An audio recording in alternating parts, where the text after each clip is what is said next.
ஒரு பிசினஸோட சக்சஸுக்கு நிறைய காரணங்கள் சொல்லலாம். ஆனா, ஒரே ஒரு காரணம் தான். அது நெறைய பேரு கொஞ்சம் அனுபவத்துல ஒத்துப்பாங்க.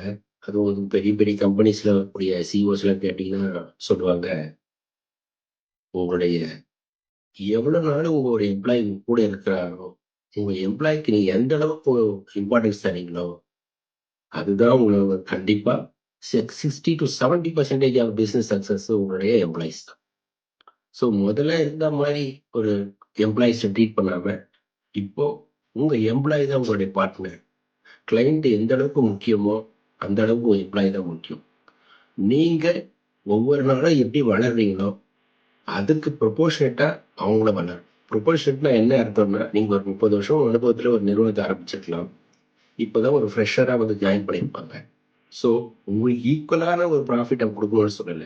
30 வருஷத்துல நீங்க எந்த அளவுக்கு ஒரு வளர்ச்சி இருக்குதோ, அப்ப அந்த ஃபர்ஸ்ட் இயர்ல அவங்களுக்கு அதே ப்ரொபோர்ஷனேட்டா பெர்சன்டேஜ்ல பார்த்தீங்கன்னா, அவங்களுடைய வளர்ச்சிய நீங்க உறுதி பண்ணீங்கன்னா, அந்த எம்ப்ளாயி உங்களுக்கு ஒரு ஒரு நியாயமான ஒரு எம்ப்ளாயியாவும், உங்க வளர்ச்சிக்கு மிகப்பெரிய உறுதுணையா இருக்கும். அதுதான் உங்களுடைய அனுபவத்த காட்டும். அதனால ஒவ்வொரு எம்ப்ளாயிக்கும் உங்களுடைய பார்ட்னரா நினைங்க.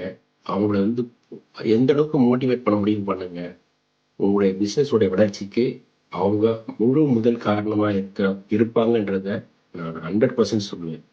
அதனால அதே மாரி எம்ப்ளாயீஸும் அவங்க எந்த கம்பெனிக்கு லாயலா ஒர்க் பண்ணணுமோ, அத எந்த விதத்திலும் தவறாம பண்ணீங்கன்னா, அந்த நிறுவனம் சக்சஸ் ஆகும். அந்த நிறுவனம் சக்சஸ் ஆச்சுன்னா, அந்த எம்ப்ளாயி சக்சஸ் ஆவான். அந்த ஓனரும் சக்சஸ் ஆவாங்க. அந்த சக்சஸ் தான் பொருளாதாரத்தை மாத்தும். கேட்கறதுக்கு சின்ன லைன் தான். தெரிஞ்ச விஷயம் தான். அப்பப்போ இது மாரி கேட்கறதுனால எம்ப்ளாயீஸ யாரும் கைவிட்ட மாட்டாங்கல்ல.